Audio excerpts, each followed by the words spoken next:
And thus the training is over after 2 goddamn months of not actually training because I'm incredibly lazy. But anyways, not on the DSi anymore because I managed to pick up a 3DS XL for Christmas and I'm using that for the recording so that I can actually see what the hell I'm doing and not have the screen be partially negative. So having done some training, let's go back and heal. Because we'll just have a team of half-dead Pokemon to take on the Elite Four and then just not use any healing items. Challenge condition would be nice, but you know that it's a bit of a thing. But anyways, yeah, Pokerus, I would say that this was pure luck and me not expecting this, except that it really just isn't. Because I had, like on my Heart Gold file, I had a Pokemon that I had a handful of stuff that was infected with the Pokerus, and so I decided to send one across and infect some of the Pokemon here so that I can just speed up the effort value training of them. Because, like, obviously for my Shiny Raticate, which I'm using in the Battle Frontier, if I ever actually do the Battle Frontier, because I'm probably not going to do that at all, yeah, she's got the Pokerus still active, because she hasn't been around that long, but yeah, I've full-on effort value trained her, just got to grind her up. Named her Sarah because I caught it on the birthday of a friend of mine, which I'm not even sure if I've established this yet, but But anyways, yeah, while doing all the grinding, decided to just arbitrarily infect the rest of my team, which I will show off now. I got them all to level 44, and the moves are down here, so now I have to freaking move it to show off what the hell we've got. So, yeah, pretty much set up. It's just sort of there to be a hard hitter. Mega Horn's actually going to be work pretty well against half of the Elite Four here, so it's pretty good to have this. Frogbog, I mean, Ice is pretty much a staple going into this league because of the champion being Dragon type and whatnot. There's a few flying types around, like stupid bloody Crobat and whatnot. And that's why I've got Outrage on Samantha. So this setup's pretty much full on physical hard hitting. So yeah, Kaminari. Hopefully I can get those Focus Blasts to hit more often than not. I mean, it would be nice to have something similar to Thunderbolt for the fighting type, but I'll deal with it. It's pretty much the same as Thunder, but we'll smash the shit out of an Umbreon in the face. Puffstool, slowest of the Pokemon by far. Hidden Power, I actually have no idea what that hidden power is. I think it might be electricity. I'm not too sure about it. I'll have to check that one out. And then Myrtle, which, yeah, is still a Haunter. I could easily trade and evolve this thing into a Haunter, but, I mean, into a Gengar even, but, I don't know. It'll be a Gengar when it goes into, Pokemon X, because I would like to, because it would be bloody awesome as sin to have a shiny Mega Gengar, so, and I gave Mega Gengar a test and I was, grinding in, Big Dip on a Bus's friend Safari, because he has, Ordino in his friend Safari, so I decided to do some grinding and evolve some Pokemon. Speaking of which, before we actually go on to the gym leaders, obligatory shiny Pokemon exhibition, I guess. So, yeah, this is my X game on my regular 3DS. So I've got a total of 8 shinies. I've got this Poliwag, which I was just sort of grinding around to get. I wanted to get like a shiny of each of the entire Poliwag line. And I got this Poliwag, which is the first, like, I thought this was a regular shiny, but before I realized that chain shinies were a thing, and so I basically deduced that it was a chain shiny because I just kept fishing up a shit ton and managed to get this thing. Then shiny Magikarp, which makes up for the one I lost in my regular Silver playthrough many years ago. Love Disc, which I caught on, I actually landed this on the second link of my chain. This came at a chain link of 2, which is brilliant. Clawitzer, just sort of there. Basculin. And then I have Jish and Brenner, the 2 shinies I found in Big Dip's friend Safari.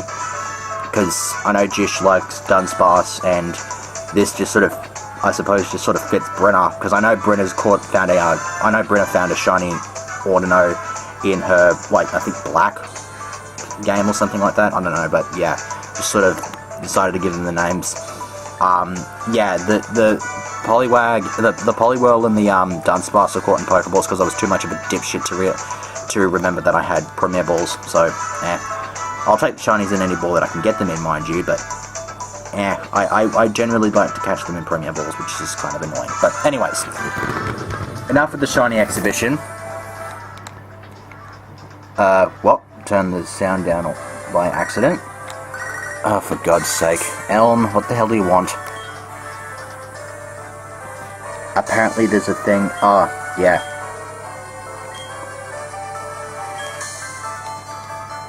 Cool. Well, it does. For those who don't know what Pokeross does, it doubles the rate at which you gain effort values. And like, effort values are the thing that sort of increase the Pokemon stats. For every certain number of effort values you get, your stat increases by a point, and the amount that increases by a point depends on the level. If it's 100, then it's 1 point every 4 values. You can have a maximum of 255 effort values on one stat, and you can have a max of 510 across them all on one Pokemon.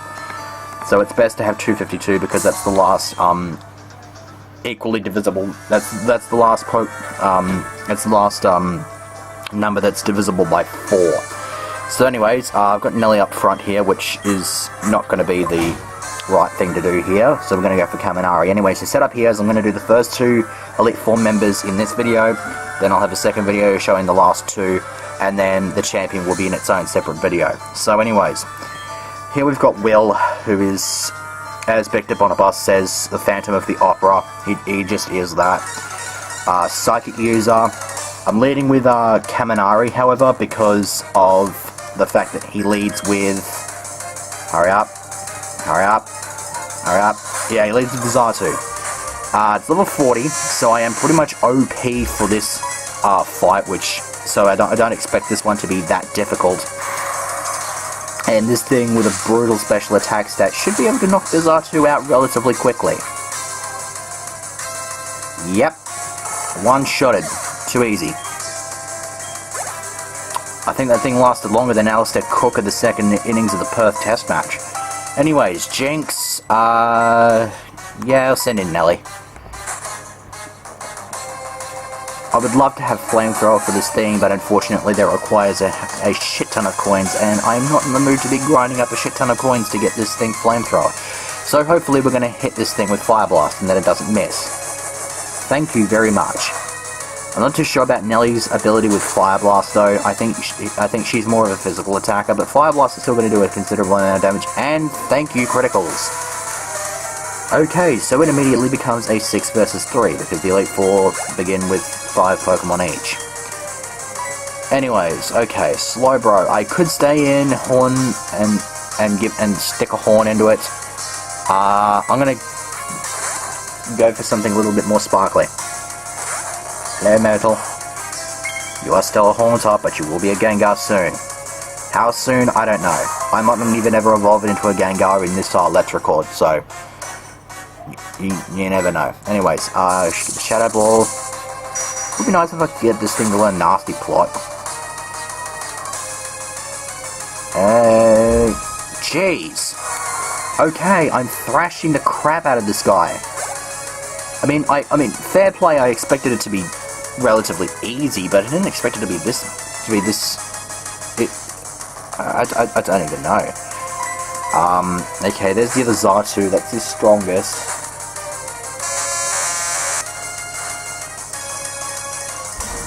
And yeah, 42, not particularly threatening. Like, I outclass all of his Pokemon here, so yeah. Thunderbolt, kick his ass. Yeah, buddy. And another critical hit.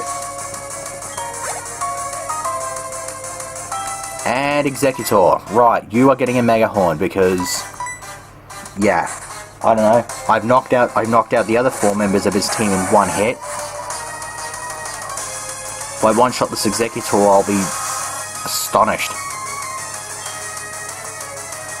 Well, you haven't been very formidable yet. Your first 4 team members have been one-shot, and you've just been hit by a 4 times effective 120 base power move with a physical attack as specialist. And you've been hit with another goddamn critical. Okay, so, Will. An absolute pushover. I'm starting to think that I probably should have shaved back a couple of levels and put these on 42 for the challenge. I beat the Hoenn League with a team of level 50s, and the ace was 8 levels stronger than my base, so the champion's ace even.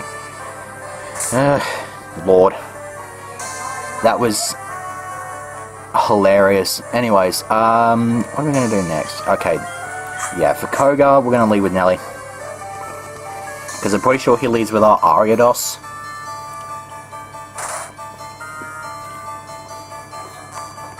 Can't believe my throat's already been ripped to shreds. Cool. Cool. So anyways, our first turn Fire Blast to kill your Pokemon. God. So yeah, just sort of appears from nowhere like a ninja. Alright, fire for Fire Blast. Once again, once again, we're pretty good with the accuracy. And a good solid smashing right there results in the 6th consecutive bloody one-shot. And that, I think that's the 3rd consecutive, I think that's the 3rd critical hit I've landed in a row. What the hell? I do not understand how my luck is so grand here right now. And we've got this thing, which is going to die to a Fire Blast as well.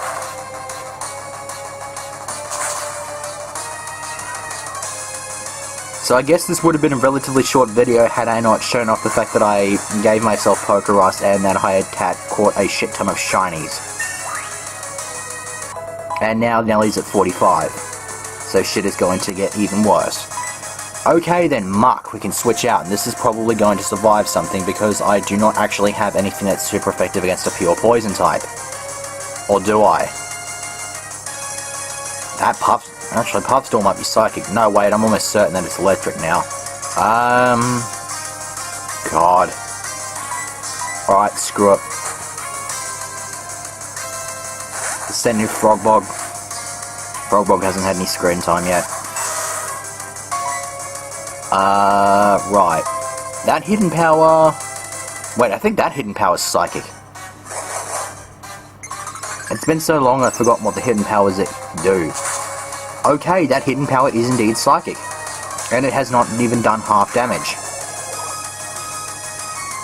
And I've been dealt a toxic as a result. God. Oh, and it's got Black Sludge, doesn't it? Yeah, right, you're getting a surf. I'm not particularly liking that poison there. So what are we gonna do? It's gonna set up minimize. Right. Okay, that Black Sludge, don't heal it by too much. Okay, that shouldn't be too much. If I can hit it with this surf. Oh, you've got to be kidding me. What is it with evasive moves? I only have to use it once, and I miss every damn time. Once they've used it like 4 or 5 times, I keep hitting them. Like, I don't even know how I would call that unfair, but for some reason I'm going to call that unfair. I don't get it. Yeah, there we go. And Gunk Shot tended me up with the Toxic, and now Gunk Shot's just going to slaughter the crap out of me. Okay, that ended in absolute disaster. And it's going to heal up more with this stupid Black Sludge. Right. Okay, switching to Myrtle, because I do not like any of that poison shenanigans, so I'll stick with this and kick its ass. Right, let's see what Confuse Ray does. Absolutely nothing. And another Gunk Shot. Cool. That's not going to do that much. Did more than I thought it would, but still not that much. God. Yeah, this Muck's proving to be a bit of a roadblock at the moment. There's one minimize, and yet I've missed 3 times in a row with it. Oh God, he's gonna heal it. I don't think the black sludge is... No, yeah, no, he's not gonna... He's gonna heal it, even with the black sludge. Yeah. Even though it's in the yellow, he's still gonna heal it. So... that will give me a free turn to hit it with a Shadow Ball and hopefully drop its special defense. So let's take a crack at that.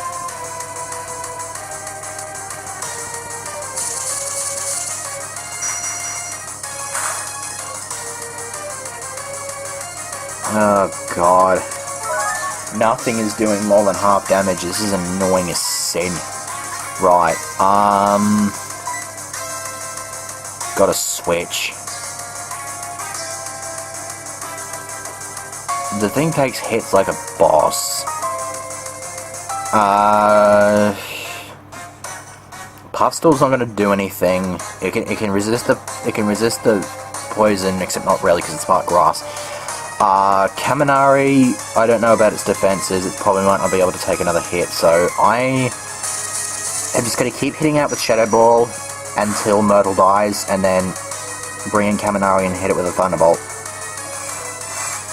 And hopefully that Thunderbolt will be enough to knock it out, because if it is, then I should be able to deal with Crobat relatively easy. Mind you, he's also got a Venomoth, but that's easily taken care of. So, we'll get in... Actually, do I want to bring in Samantha? Gotta recheck its moves. Yeah, I'm gonna try Samantha here. She hasn't had any screen time either, so we'll give this one a crack. It's Tri-Strength, Stab Boost, does a shit ton of damage. Okay, cool. It's down. Right. What is he using? Right, Crobat. This is a job for you, Kaminari. Now, I would like to Thunder Wave this thing because it will almost certainly outspeed me since its level matches mine. But, well, I thought I had Thunder Wave, turns out I have Thunder Punch. Right. Thunderbolt then. Yeah, Double Team. It loves spamming Double Team. It used to do the same thing in the regular games, so it's nothing too new. But thankfully, I've managed to bypass that weird-ass little curse I have and still hit it with a Thunderbolt. Here's the question, do I knock it out? Yep, because I managed to get a critical. Good. Good job. And then okay, so with that Muck, yeah, that Muck pretty much just held off the floodgates for a little bit, but yeah, now he's left with a Venomoth, and that's just going to get one-shotted by... I mean, I could probably one-shot it with a Flame Wheel, to be honest. Venomoth's not a particularly powerful Pokemon. I mean, you can ask Victor on a bus about it, because he used one, but...